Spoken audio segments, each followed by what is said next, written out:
सदर मुमलिकत ने गवर्नर पंजाब को हटाने की वज़ीर आज़म की समरी मुस्तरद कर दी। आरिफ अलवी ने कहा, गवर्नर पंजाब को सदर पाकिस्तान की मंजूरी के बगैर नहीं हटाया जा सकता। आर्टिकल 101 की शिक़ 3 के मुताबिक गवर्नर सदर मुमलिकत की रजामंदी तक ओहदे पर रहेगा। मौजूदा गवर्नर पर बदइंतजामी का इल्ज़ाम है, ना ही किसी अदालत की तरफ से सजा हुई। ज़रूरी है गवर्नर जमहूरी निज़ाम की हौसला अफजाई के लिए ओहदे पर कायम रहें। असल मीर जाफर और मीर सादिक कौन है? कप्तान ने बता दिया। पार्टी रहनुमाओं से खिताब में कहा, शहबाज और उसका भाई असल मीर जाफर और मीर सादिक है। नवाज शरीफ और मरियम ने फौज पर हमले किए। मेरा जीना मरना पाकिस्तान में है। एक बुज़दिल पाकिस्तान से भाग गया और इदारों पर हमले शुरू कर दिए। दुनिया में कहीं भी जाओगे लोग चोर और गद्दार के नारे लगाएंगे। 20 मई के बाद लॉन्ग मार्च की कॉल दूंगा। हम सिर्फ इलेक्शन चाहते हैं।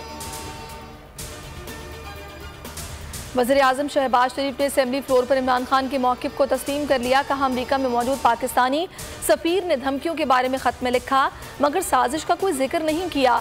नून लीग ख़त को जाली करार देती रही है। मरियम नवाज ने भी कई बार कहा, मरासला दफ्तर खारजा में लिखा गया। 2 बार नेशनल सिक्योरिटी कमेटी ने धमकी आमेज मरासले को हकीकत करार दिया। आज खुद प्राइम मिनिस्टर शहबाज शरीफ ने असेंबली फ्लोर पर इस बात का एतराफ़ किया कि पाकिस्तान को धमकी आमेज मरासला मौसूल हुआ था। फवाद चौधरी का ट्वीट, शहबाज गिल ने कहा, चले किसी ने मुदाखलत मान ली, किसी ने धमकी मान ली, मसला सिर्फ साजिश से है। मतलब गिरबान से पकड़ा, मुर्गा बनाया, गालियां दी, थप्पड़ भी मारा, लेकिन उसका इरादा नेक था।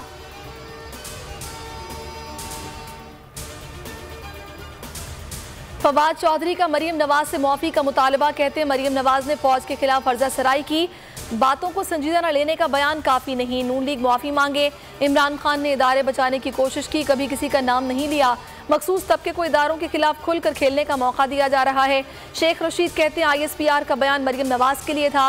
नवाज शरीफ ने भी 14 बार आर्मी चीफ का नाम लेकर गैर अखलाकी गुफ्तगू की। हुकूमत इदारों को फिर सियासत में घसीट लाई। कौमी असेंबली में इमरान खान के खिलाफ मजम्मत की करारदाद मंजूर करा ली। वज़ीर आज़म शहबाज शरीफ कहते हैं, इमरान खान हुकूमत में थे तो इदारे के लाडले थे। इदारों ने आपकी जो हिमायत की उसकी मिसाल नहीं मिलती। ख्वाजा आसिफ बोले, इमरान खान ने इदारों में दरार डालने की कोशिश की। ये खुद सबसे बड़ा मीर जाफर और मीर सादिक है। जरदारी ने कहा, इक़्तिदार से बेदखली के बाद इमरान खान ज़हनी तवाज़ुन खो चुके। FIA हिरासगी केस, समी इब्राहिम की वालिदा ने इस्लामाबाद हाई कोर्ट का दरवाज़ा खटखटा दिया। बेटे की गिरफ्तारी रोकने, इंक्वायरी गैर कानूनी और करदम करार देने की इस्तदा। इंक्वायरी के खिलाफ छोटे बड़े शहरों में सहाफ़ी सड़कों पर निकल आए। पेशावर, फैसलाबाद और मुल्तान प्रेस क्लब में सहाफ़ी तंजीमों का एहतजाज। आज़ादी सहाफ़त पर हमला नामंजूर के नारे। आइन का तहफ़्फ़ुज़ फ़र्ज़ है, आइन के आर्टिकल 63A की तशरीह करेंगे। चीफ जस्टिस सुप्रीम कोर्ट के रिमार्क्स। कहा, उम्मीद है हुकूमत आर्टिकल की तशरीह के रास्ते में हायल नहीं होगी। किसी की ख्वाहिश पर खुद नोटिस नहीं लेना होता।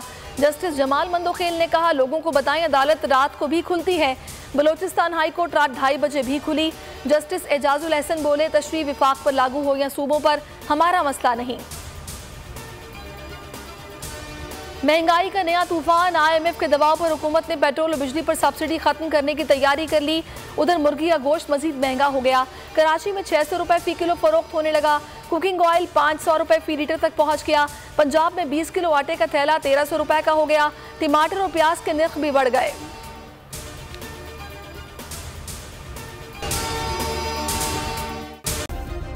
सब्सक्राइब करें और बेल दबाएं ताकि कोई खबर रह न जाए।